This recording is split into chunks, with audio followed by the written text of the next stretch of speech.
నగర్ లో గల Mahatma Jyotiba Phule hostel MLA Eleti Maheshwar Reddy ఆకస్మికంగా సందర్శించారు. ఈ సందర్భంగా విద్యార్థులకు అందుతున్న వసతులపై ఆరా తీసి అసంతృప్తి వ్యక్తం చేశారు.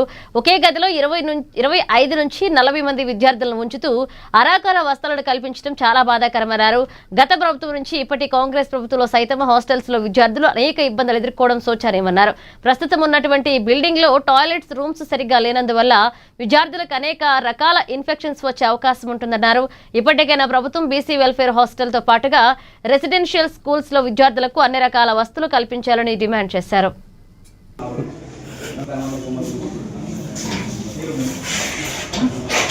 బీసీ వెల్ఫేర్ బాయ్స్ రెసిడెన్షియల్ స్కూల్కి నేను విజిట్ చేయడం జరిగింది. మరి వాటితో పాటు ఈరోజు నేను భోజనం చేసిన లంచ్ చేసినాను. ఇక్కడ సౌకర్యాలు చూస్తే ఒక రూమ్లో దాదాపు 25 నుంచి 40 మంది విద్యార్థులు పెడతా ఉన్నారు. ఆ రూమ్లో 4-5 కన్నా ఎక్కువ అకామిడేట్ చేయలేనటువంటి రూమ్లో 40 మంది విద్యార్థుల్ని పడుకునేటువంటి దుస్థితి పరిస్థితి రాష్ట్రంలో ఉంది.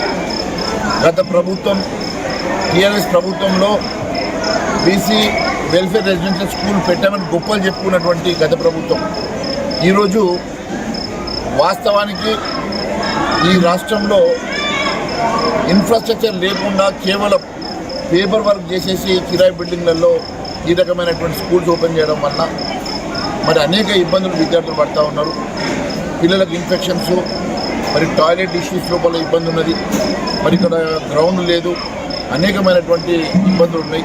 మరి బీసీ వెల్ఫేర్ హాస్టల్స్ని రెసిడెన్షియల్ స్కూల్స్ని ఇమ్మీడియట్గా మంజూరు చేసి మరి వారికి ఇన్ఫ్రాస్ట్రక్చర్ ప్రొవైడ్ చేయాల్సిన బాధ్యత ప్రభుత్వం మీద ఉన్నది. ఈ అంశాన్ని ఖచ్చితంగా నేను రేపు అసెంబ్లీలో మాట్లాడాలని తెలియజేస్తున్నాను. BC welfare boys residential